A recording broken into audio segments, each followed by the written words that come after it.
Nebraska lawmakers were expected to begin a second round of debate Thursday on a bill that would ban abortion once cardiac activity can be detected in an embryo, which generally occurs around the 6th week of pregnancy and before most women know they're pregnant. Supporters advanced the so-called heartbeat bill from the first round of debate earlier this month, with only a one-vote margin to break a filibuster. The bill must survive Thursday's debate and a final round to pass, but the effort in the Republican-controlled state remains in question. Yet to be considered is an amendment introduced by a Republican co-signer to the bill that would extend the proposed ban to 12 weeks. Oh, that's so much better, right? The amendment and reports of support for it by some lawmakers who voted for the bill earlier this month could signal that a ban set very early in pregnancy may face pushback even from those who want further abortion restrictions. And that's the craziest thing about all of this, is that it's like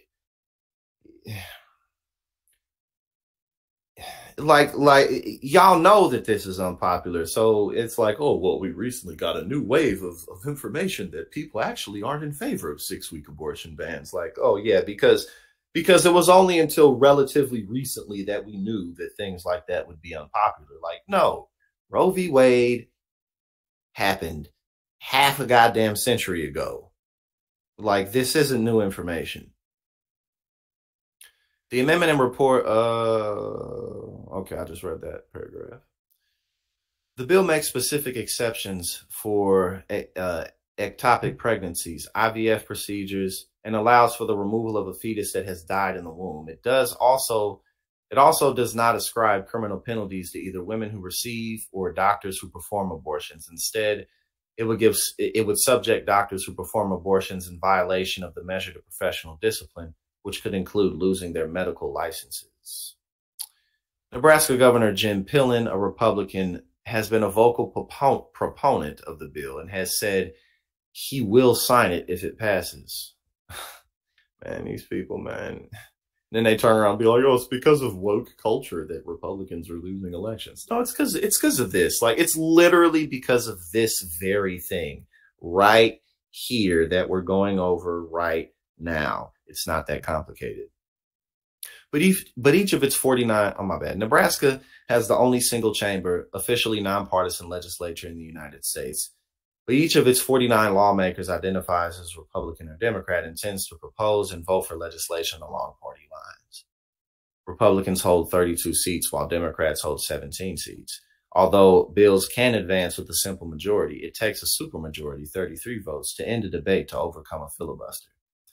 So a single lawmaker breaking from the party line could decide whether a bill advances or dies for the year, which means that there's a very good chance of this passing then, or at least something similar, because they put, like we just read, a couple lawmakers are pushing for a 12-week abortion ban instead of a 6-week one.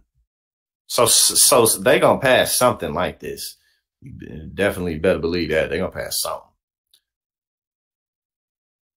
The close divide played heavily in the defeat last year of a so-called trigger bill that would have automatically banned nearly all abortions in the state, even those resulting from rape and incest, as soon as the U.S. Supreme Court overturned Roe v. Wade, which had guaranteed the right to abortion nationwide for nearly 5 decades. That bill fell 2 votes short.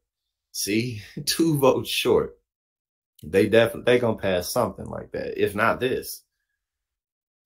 In the vote to advance the abortion bill earlier this year, Senator Mike McDonnell, a Democrat, voted with Republicans. His reason, he said, is that he is a devout Roman Catholic who has always campaigned as an anti-abortion candidate. Oh, well, gotta stay true to Catholicism. Well, there we go. So basically, there's a very good chance that something like this is going to pass. Again, if not that exact bill.